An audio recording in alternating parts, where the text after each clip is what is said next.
Martin Porter, who's Director of Hyperspace, which is a unit of Poster Scope, which is part of Aegis. And then we have Jack Sullivan, who's Senior Vice President, Out-of-Home Activation Director for Starcom Worldwide.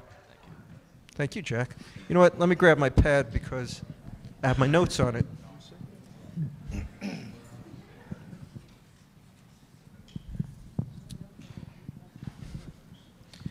So, as I said, let me switch mics here. I'll stay with this one. When I started thinking about putting the agenda together for this year's Digital Out-of-Home Forum, you know, I was thinking about the past year and some of the big changes I've covered in the industry, especially the ones impacting agencies and advertisers in the other digital media, online mainly. And it's been all this talk about advertising technology and how it's transforming the culture, the process, the way even people think about planning and buying media, because you know the technology is so powerful, and all these different intermediaries that were created, like DSPs, DMPs, trading desks. I could spell all those acronyms for you if you really want to hear it, but basically the idea was that now technology was in place that could take the data of online user behavior and create markets around it, and that agencies could trade on the basis of that. So I was thinking the same elements are starting to exist for out-of-home media, digital out-of-home media, because you have a lot of good data trails and you have the ability to serve advertising digitally. And I was curious if people in the industry thought that would transform the way out-of-home media is bought and sold. So instead of putting together just a panel of out-of-home specialists or just a panel of generalist media buyers or just a panel of technology people, I thought it'd be fun to assemble a panel of experts from each of the sectors to try and offer a point of view on what's happening to this industry. So that's where the term demand-side platitude comes from. I don't mean it as a disservice or an insult to the online industry, but I do think sometimes we get caught up a little bit in the nomenclature and all these, you know, acronyms and terms.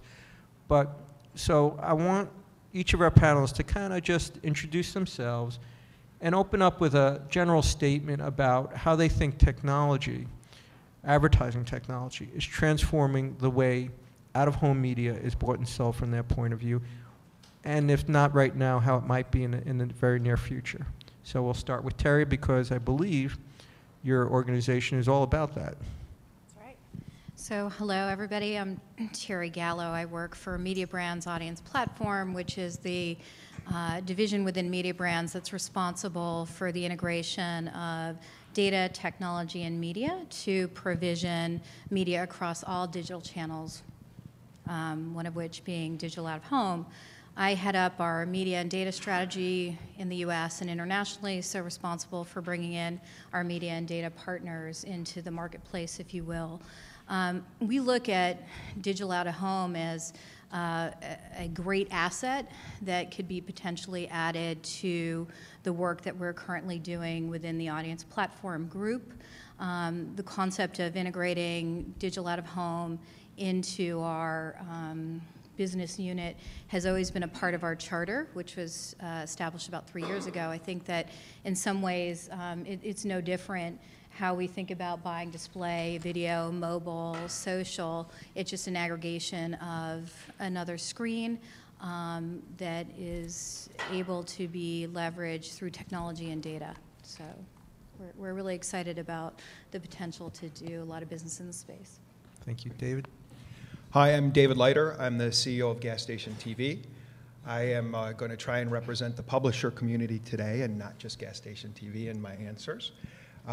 We are, though, deliver about 30 million drivers every month at the gas station who watch our integrated video screens. And this topic is very interesting. There are a lot of folks on the panel here that I know, folks that we work with on the technology side, so I look forward to hoping to, again, contribute from the publisher side. Gary? Hi, my name is Greg Patrick with NEC Display, General Manager for Digital Media, and specifically the VukuNet ad serving platform. I've had a long tenure at NEC. We're very excited about what we have with VukuNet. The best way to describe it, if those of you that are here may not be familiar with it, It is, at the broadest sense, a service platform that provides the ability to connect the advertising agency community, the brand community, with those digital screens, or the publisher piece of it, as David mentioned. Specifically with a set of tools that can be used in the agency brand environment for search, plan, buy, then followed by the ability to serve that content to those screens, and then a reporting engine on the back end that will deliver back the proof of performance for the content. And Joe, to your question with regards to technology impacting digital out-of-home or the purchase of media, I think that it can greatly impact the industry and that particular task. I think the question is the industry and the various stakeholders, are they ready to embrace technology, to enhance capabilities, to access and analyze greater data sets, make better decisions, make more targeted decisions, to be able to deliver content in a targeted manner, and then take advantage of the ability to pull back the proof of performance information on a real-time basis and be able to understand the impact of that advertising. So yes, I think there's a great opportunity. The question is, are we all ready for it? We hope we are. Well, we'll find out by the end of this panel. Martin? I'm Martin Porter. I head up Hyperspace, which is the dedicated digital and innovations unit at Posterscope, which in turn is part of the Aegis Media Network. I think that we have to be very mindful. There's a very fine line and a balance in our approach to this, because thinking of digital out-of-home, as part of the whole convergence model, as a digital out-of-home as a fourth screen in line with TV, online and mobile, it sort of makes sense that we should move in that direction of looking at, DSPs. Where I think we have to be very careful, and similar to what Greg has just pointed out, is, are we ready for it just now? The nature of out-of-home is still broadcast in nature, it is still grounded in location, and do we have the granularity of data to be able to trade in this way? So I think the direction is, we should be heading in that direction, but I don't think that we're probably ready for it right now. Jack, are we ready for it? Hello, Jack Sullivan. I'm the Starcom's Senior Vice President Out-of-Home Director, in charge of the client's needs for traditional out-of-home, digital out-of-home, and alternative out-of-home. And thank you for allowing me to be present here. I appreciate it.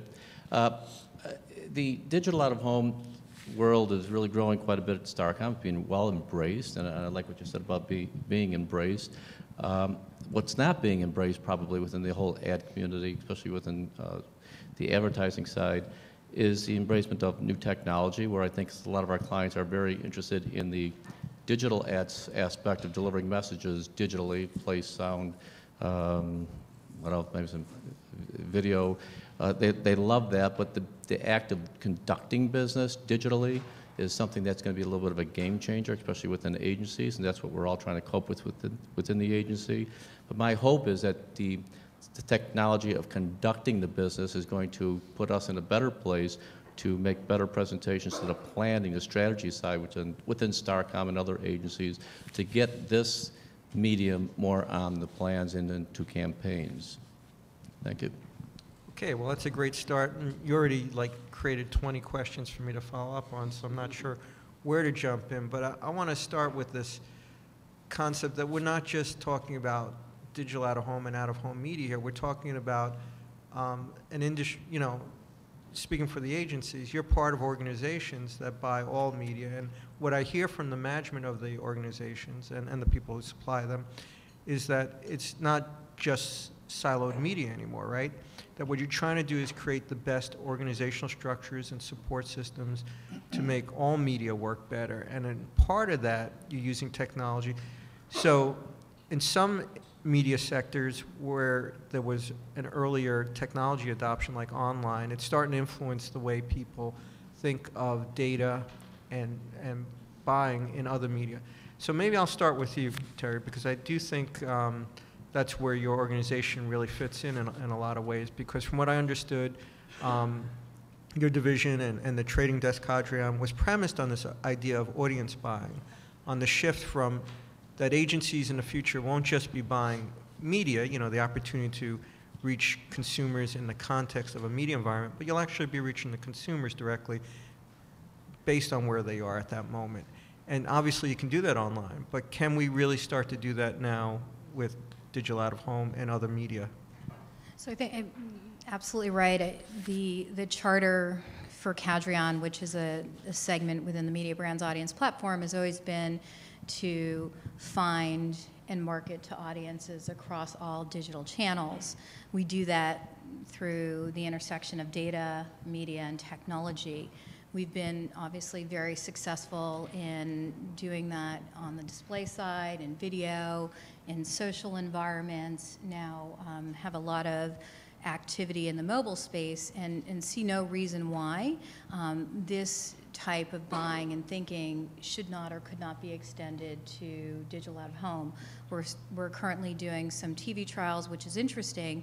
I think to date, the limiting factor, or the factor for us has been finding or being able to implement technology that's capable of doing it in either real time or near real time.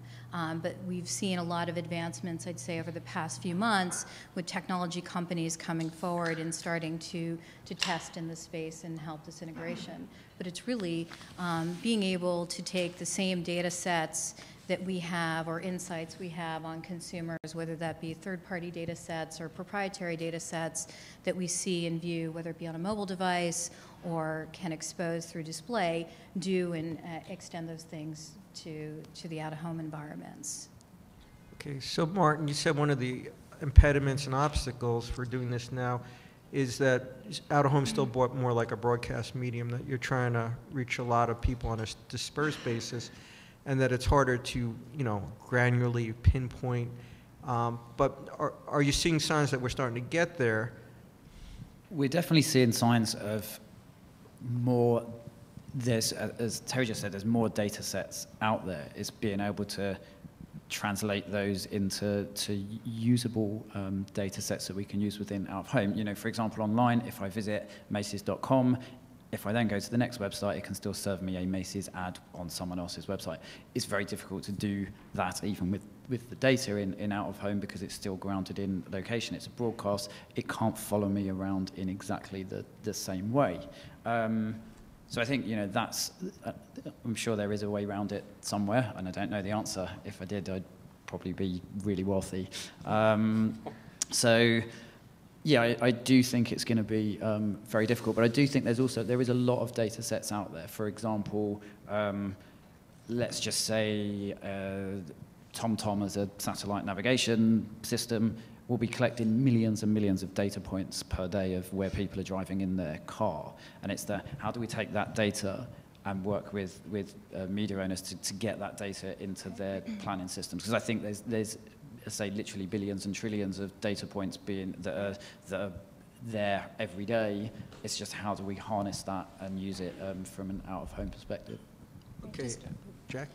You know, one of the things that I'm hoping for that we can start collecting is so much more data out there than just demos. And we're looking for, and just briefly got to meet somebody who's a little bit into the behavior, is more behavioral type data. And I want us, certainly in the digital out-of-home world, to start collecting a lot more data than just, and it's very important to still collect data about the consumer, about the age, where they live, and all the other demos that we all love and know from decades beyond. But we need to start collecting a lot of behavioral type data and start connecting the data across all the different platforms. Because right now, even within agencies, there's TV data, there's radio data, there's out-of-home data, and sometimes the 3, 4, 5 don't all talk and they don't all meld. And I'm looking for systems and backroom stuff that we start putting some of it together and start weaving together how we can maybe reach that particular consumer in maybe an elevator, maybe in a doctor's office, maybe in a grocery store.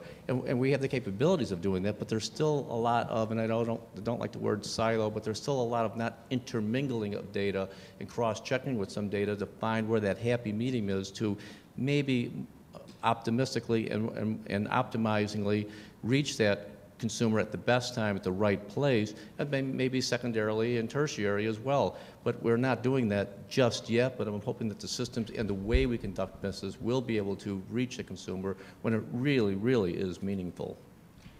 Actually, if you guys could just hold off, I just want to follow up one more point, and then I'd like to bring in your perspectives as vendors. So I understand what you're saying, that it's not all quite accessible and real there. What I really want to understand is how much of this is culturally in the agencies about the way you think of out-of-home and the way you plan and buy it now versus the actual availability of the data. And the reason I ask is just the other day I started off this morning explaining that we had a little tour of the Interpublic Media Lab in New York a couple of days ago. And one of the first things they did when we came in is they told us that they had already triangulated our MAC addresses on all our phones when we walked in the door. Now, I don't have a near-field communication device. I'll talk about that in a minute. They knew that this gizmo was in my pocket and had walked in the door. They knew when I left. They knew exactly where I was in that building. They said they actually do that analysis so that they could figure out conversions. And I said, well, what do you mean? They said, well, you know, we can know, like, if you bought something, and we can attribute it. I mean, this is the same language I hear from all of the trading desks and DSPs online. So, yeah, okay, maybe it's not practical to do this yet. And just one last anecdote. While we were there, in the boardroom, there was this group called ISIS meeting, which is this 3 of the big 4 carriers, cell phone carriers, were meeting to set standards and guidelines for how to use NFC as a technology for data and tracking, but more importantly, as a cash payment system. And this is not that far in the future. I mean, this is all technology that exists now. So I want to come back to you and say, okay, this is where we are now, but where will we be in the next few years? Will you be able to make that mental leap to using this kind of data? Because I think it's going to be available. Yeah. Anybody? Oh, Terry's chomping. Absolutely. Well, the lab is a really interesting place, right? Oh, that's right, you're affiliated. So I think that, you know, today, I mean, to Martin's point, the ability to link users or consumers across screens as individuals doesn't fully exist, right? But we have found ways to bring together data sets that apply to a consumer on mobile and target them effectively on mobile, do the same thing in display, and it's not really the concept of following them around. It's more about how do you take data that has now become available in these digital environments, both in terms of pushing data out to media platforms and pulling data back from the consumer's interaction with those media sets, layering in third-party data to actually start to make more sense of how digital campaigns work effectively across all of these screens. So it's not perfect to the point where we've got a connection point between the desktop, the mobile device, the TV in home, the iPad, or the I shouldn't just say iPad, but tablet, exactly, and then, you know, the back of an airline seat. But the data at this point is the linkage for us, and that's where we're starting to see a lot of interesting momentum.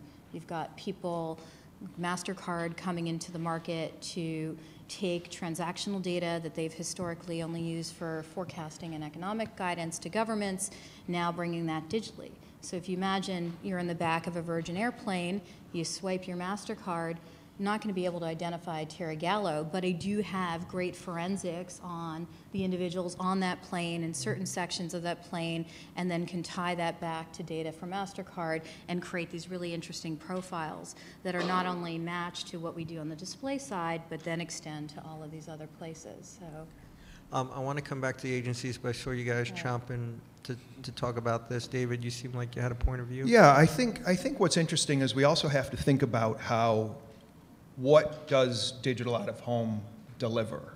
And it does deliver the location. It delivers kind of that last mile before people are getting ready to make various transactions, whether they might be coming down in the elevator going out to lunch, whether they might be in the gas station before, well, they're going to lunch, or before they may be buying something in the convenience store or something else that is relevant. The path to purchase in digital out of home, that is where I believe all the data sets need to roll up so we can truly find the overall effect of all the different places that people are going throughout the day. And as Jack said, it's not just about the demographics, it's about what people are doing in the transactions, but the digital out-of-home, the location part is the most important part of what we're doing. So it sounds to me like you're talking about the contextual opportunity of the medium in that place and the assumption of what the consumer is standing in front of that exposure, which is valid. Okay. Yeah, I think that's valid. But the other part is when you mix in the data like Terry is talking about, we will know that here's the path to purchase of what this person has been doing all day. Here's what their various behaviors are, because there's so many different data sets that can be overlaid on. And if you overlay that in the location part, we know that X amount of people are going to be going to this restaurant, this auto dealership, whatever it might be. And how do we serve up the best messages also based on time of day and what people are doing? So let me throw one more. It's not really science fiction because it's here. It happens to be another example I learned about through IPG, so I apologize for that. But they also developed a technology in the lab that can use facial code recognition. So they literally can look at you while you're looking at the media and know who you are, what your gender is, even what your emotional state is based on your facial expression. And this stuff's already in deployment now. It's not everywhere. Mostly it's in lab situations. Depending on consumer privacy issues, it could be fully deployed and cost. So, you know, when you have that kind of technology available to you, doesn't that trump the context of your placement and your content? You know exactly who the user is. If you're asking me, I believe that technology, and I'm usually very forward on technology, that technology is years and years away from any kind of meaningful deployment. We will see Minority Report at some point, but I think it's a bit away. All right, let's come back to data in a minute. I want to get Greg into the conversation here because I think one of the important parts of this analogy I've tried to draw with DSPs is that once you have the ability to buy audience on this basis, it can create a transactional marketplace. And in order for that marketplace to exist, you have to have a platform to trade on. If I understood your description of VukuNet right now, it's basically the front end and the back end of that process. You don't get involved in actual trading or negotiations, but you facilitate the flow of the buy and the sell. That's correct. That's the correct perspective. The marketplace needs to be able to conduct that transaction, and all of the attributes of that transaction need to be present.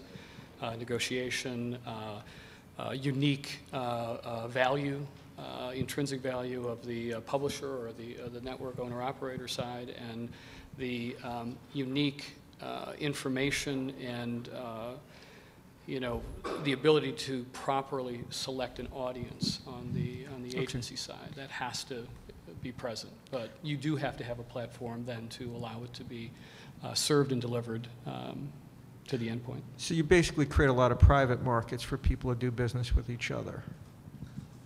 Yeah, you could. That's a correct description. This is for all of you. I'm just curious if you think that once you have a platform like that and you have the data, do you think it creates the opportunity that we could have a real-time market like you're seeing online? Because there will be a lot of impressions out there. Or do you think it will always be closed markets, private markets? No, I think there is a very good blueprint from online that could be leveraged, and certainly it is part of our mindset as we look at how we designed and what we see the future of VukuNet being. I think what we need to understand in this industry is that technology is irrepressible. It will bubble up via best practice and permeate the industry and create allegiance in that form, or it will be imposed from above through consolidation and dominant players in the marketplace. But technology is irrepressible. What I think is very necessary at this particular stage is cooperation in this industry. amongst all the stakeholders. As you heard Jack talking about, his desire to have information in the system, that is absolutely true. I think we should give acknowledgement where efforts like that are taking place now. Sue and the DPAA are doing great work in getting demographic information into standardized reports that are used in the agency community on a regular basis, so they'll be able to see and feel and find digital out-of-home information in the same locations that they find all the other information that exists. So most of the impact of using technology in this regard is improving workflow and efficiency, not creating trading markets per se. I think that is at the core of it, but I think we also need to remember that the origin of digital out-of-home is out-of-home. And out-of-home, given the advertising medium, inherently an analog space, and all of a sudden digital is a piece of that. And the workflow that you referenced, which I think is a very good point, and the process in which things were done in that environment, inherently manual, and in digital, it's a digital platform, and there is the ability to take advantage of that platform, and it's a matter of bringing it back and trying to get the adoption of these improved tools and data sets used in that environment. Jack, it was only a few years ago, I remember someone saying that agencies were still running boards, right? Is that what you call it, the term? Or chasing boards, or literally going out into the field, riding the boards, okay. Riding the boards. You could tell I'm not an out-of-home geek, okay. But literally, you'd go out into the market and you'd have to look at these things, take pictures of them in some cases if the clients demanded it. Is that kind of process always going to exist, or is it going to become automated and digitized? Oh boy, this is a layup. Thank you. This is an alley-oop. No, I hope not. But I hope not at all, because that's very labor-intensive. And there's still a lot of folks out there who say we need feet on the street. In some respects, I think you still do need feet on the street, but there's so much information that could be gathered and placed within systems. And I'm not too sure why there's this still mental wall out there that a lot of folks don't want that to happen. And let's face it, it is a little bit of a job security out there. There are folks who buy and plan who don't want that to happen, who are the feet on the street, and there are those who in the sales. I have some of the sales folks come in who kind of don't want to see systems and planning tools maybe succeed to the level with which we all hope they do, because it might mean a little bit less them coming into the office and maybe making their sales. I really don't buy that, because I think a lot of this technology gets us to the 5-yard line, and it's the human behavior that knocks it over the goal line and gets it in. And there's lots of other things, but all this other stuff is so mundane. And you said a few years ago, 20 years ago, 10 years ago, feet were out on the street. That's ridiculous. That's a waste of human capacity to do other things within the agency. I'd much rather have my team doing something else than doing something that a system can collect and put into some kind of a computer back room type stuff and draw on it when we need to draw on it. I don't think our clients want us to pay for that anymore. In fact, they're making us and making sure that we've got the facilities and the systems in the back room to do those types of stuff. Oh, that's scary to still have people out on the street. I'm not too sure there's a need for that anymore. I don't know how many of you were in the room this morning when we had the planning panel, but this fellow, Patrick Bonomo from SPAFEX, spoke a little bit, and I think it was a little bit of their coming out story, because I really didn't know what they did, but he was pretty candid, and I think he basically said they have created a trading desk and a DSP infrastructure for out-of-home, and I don't know the full story yet, but they said that they're going to be collecting data on all these places, trading inventory on the basis of data. They said they would also be open source to all the other agencies, which God bless them. What do you guys think of that? I guess I can start. I know Patrick pretty well and what they're trying to do, and I think that is a very good first step in trying to aggregate data together and attack it like a trading desk. We will not be a DSP like online. It's a different medium. The DSP can work if it can aggregate the data that works, again, based on location.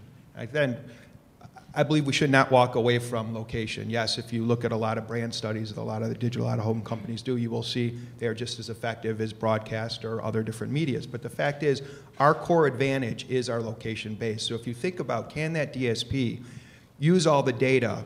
And if you're a McDonald's or a Burger King or one of these kind of companies and you want to have an efficient media buy, efficiently traded media buy, you can run your spot at 9 o'clock at night before somebody goes home.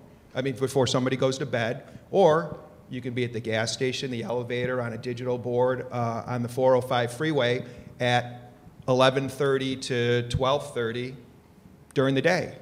And look at the value that a trading desk or DSP can have in aggregating the data together to know where people are. And by the way, that might be in Los Angeles, that you're there between 11:30 and 12:30, because that's what the traffic patterns dictate where lunchtime is, but maybe if you're in Boston, it's 1:30 to 2 o'clock. So data is so important to get things moving along here that we all need to figure out ways to do that.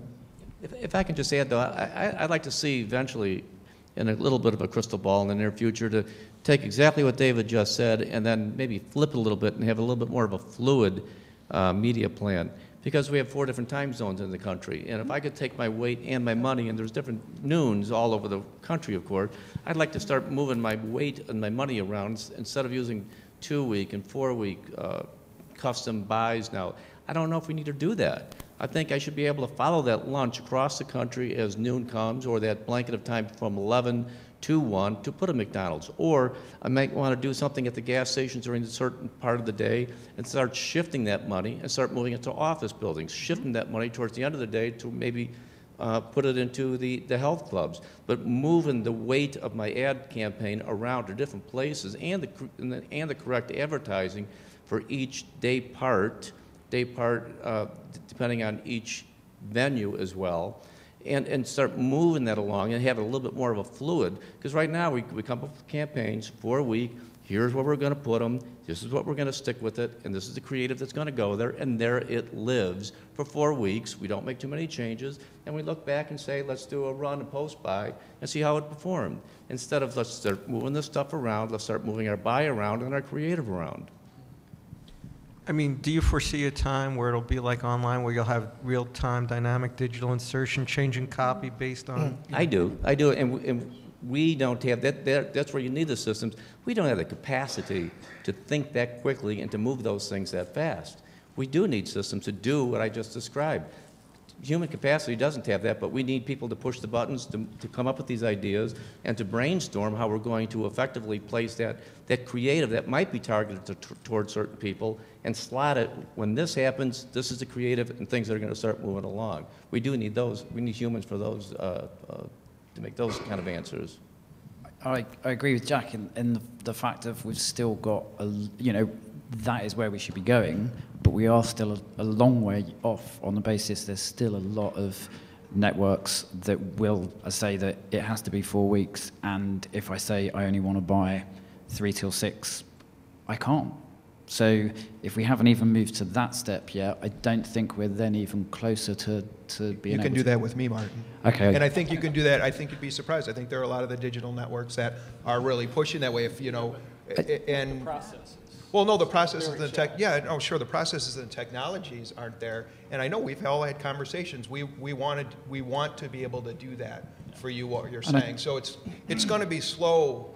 It's going to be slow going, but there is a desire for us to let you guys buy how you want to buy from a time. The slow going is, I think, the human element is slow going. I don't think the technology is a slow going. I think we have the capacity to do it, but getting people to do it. But then, slightly moving it on, have we got an industry now with the right... do we need to look at different skill sets? Nobody, probably the people who work in advertising is still a creative industry.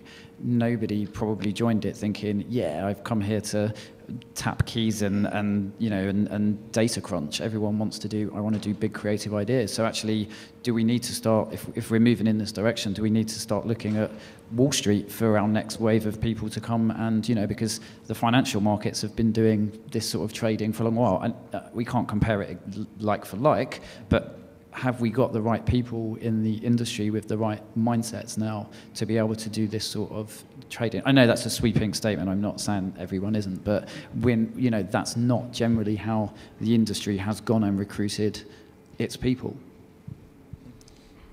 I would be a bit remiss to not suggest, at least from our point of view, my personal point of view, that this will accelerate a lot faster than I think we're suggesting. And just having been in the space where programmatic trading was nothing a few years ago and has evolved and to some extent swept.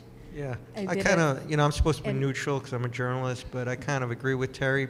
Looking from the outside, looking at all these pieces, I think the speed with which this is changing, I think a lot of the pressures come from your parent companies too, which is that they want to improve operating efficiencies, and they've spent a lot of time by having people running boards, buying spots and dots in local markets, and it wasn't the kind of creative strategic thinking parts that drove your clients' businesses, and that the technology will enable them to do it. And I think the pressure that's going to change out of home is coming from the whole media ecosystem around you. So I want to ask a question of Greg, actually, because I think even though Jack said a lot of the slowness is coming from humans, I think part of it might also be capital and money. That out of home still only 5% or something of total media spend. So it doesn't have the kind of money or impetus that even online and mobile have. A year ago, we had like 3 or 4 technology platform companies on the stage. You know, I won't mention their names, but they've kind of disappeared. You're like the only guy I could find out here right now. And you happen to have a big parent company, so that's Yeah. good.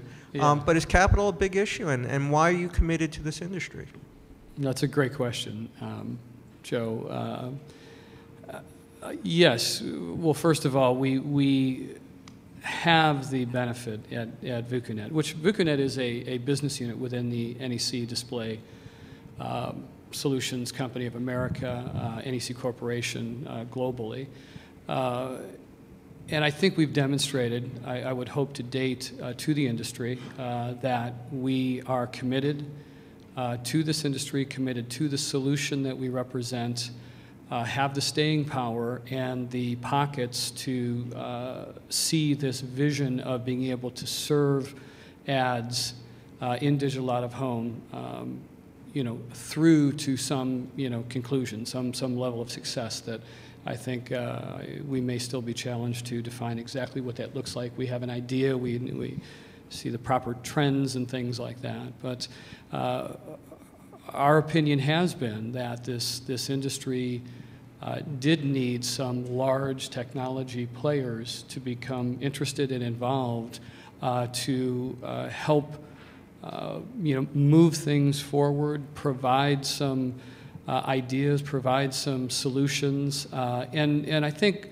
most important, try to be a good partner with the incumbents in the industry and provide a agnostic, you know, non-invasive solution that can work both for the agencies in what, you know, Martin and Jack are looking for to move their businesses forward and be more efficient, and to address, you know, the completely reasonable concerns that someone like David would have with regards to his network and, you know, where we would interface.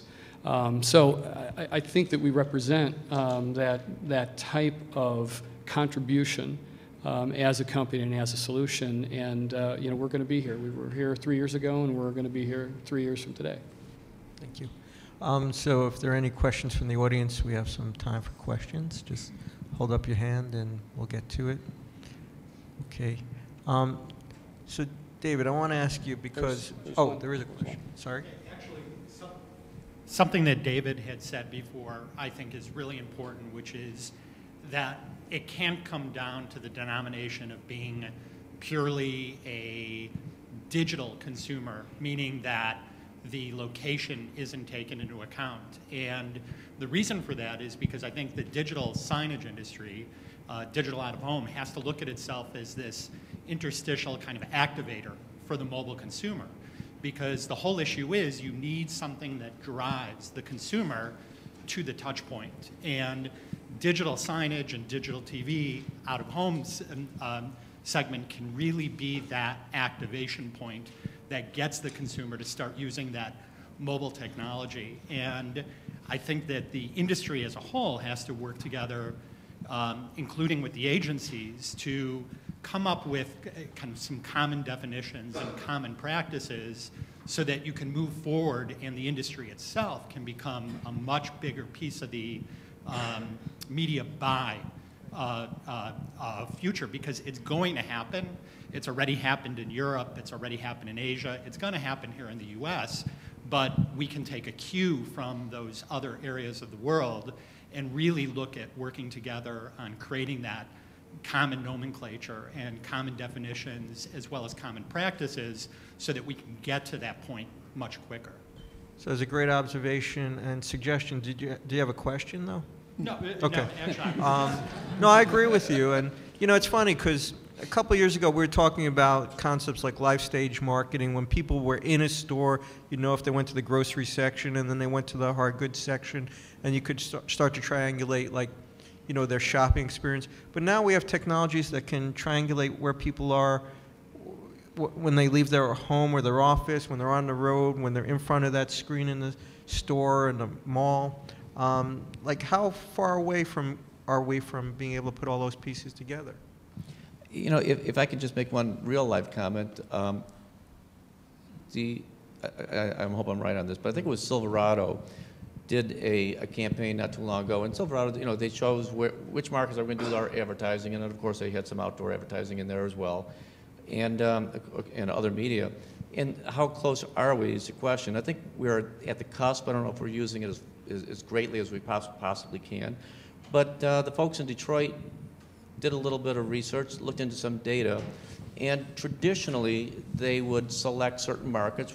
What is our BDI? Where's the truck doing well? And they did that. And they looked a little bit further into some of the data. They started peeling some of the onion back, and they saw that there was a couple zip codes in the Chicago area that just went through the roof. Now, 5 years ago, they would never even consider those 5 zip codes. They just bypass and say, that's the Chicago DMA, overlook it, we're going to go down to someplace in Texas and spend our money. They looked at those few zip codes in the surrounding area and designated X amount, of course, very small, because it's only a couple zip codes, but targeting those few people, maybe not few people, but maybe that dealer who's doing very well for whatever reasons. And now with the new technology and more data, was able to augment a campaign that 5 years ago would have been extremely different. But that was just a sliver of how things are starting to change and how money is being designated and how things are getting placed by more and more data that's being used and used smartly. Good point. Another question? Good afternoon. I've been back and forth between the agency side and vendor side several times. And the agencies seem to be kind of like stuck in, you know, nobody wants to change anything. I mean, the models are what they are on TV, but the overall marketers' budgets are not going up, and you know the TV dollars continue to stay the same for the most part. You know, what are you guys doing on the agency side to slowly get a seat at the table to incorporate new mediums to further help grow your marketers' ideas and things like that, versus continuously going the status quo time after time? Well, yeah, I guess he's saying you guys are slow to the draw, but frankly, as a guy who covers agencies, I see a lot of progressiveness in all of these organizations. But I guess the real question would be, what can you do organizationally and culturally to move this forward? Well, I think actually from what Terry said in terms of us saying we're a long way away from this, we're not a long way away from it. It is going to we can't stop it, it's coming.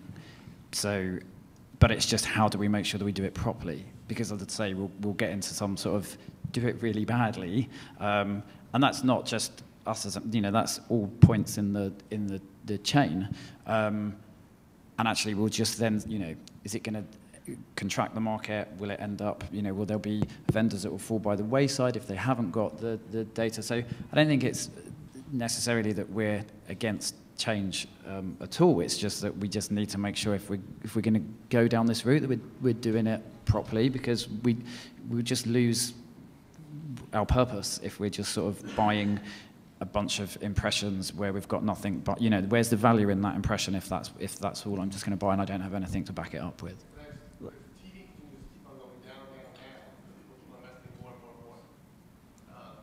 Well, I'm with you on that because I don't buy TV, so.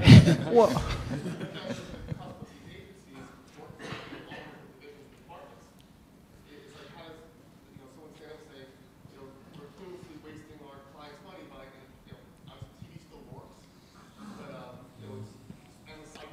But will the TV department exist very soon anyway, because we'll just, Yeah. talk about the video content department. I know it's Stark SMG, it's a video group. It's not a television group anymore, and I think the same thing's true in the interpublic agencies.